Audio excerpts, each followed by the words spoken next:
Российское правительство заинтересовано в том, что развивается искусство на национальных языках? Или это вопреки государственной концепции? Вот есть шаман, я русский, а остальное все как-то остается за бортом. Если вдруг у нас появятся еще какие-то заметные исполнители, которые будут делать современную музыку на национальных языках, если эта музыка станет популярной на территории всей России и даже за ее пределами, это, знаете, будет таким сигнальчиком. Это, конечно же, имеет определенный риск, потому что все, что имеет некий национальный компонент, воспринимается как определенного рода риск.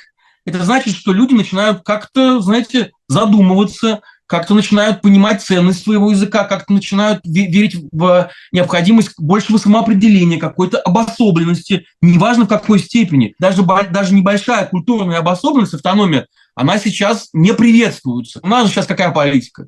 Что все должно быть только на русском, все должны говорить на русском, петь, плясать, все должно быть скрепно, посконно, а все остальное это отклонение, девиация. Может быть, может существовать, но не в большом количестве.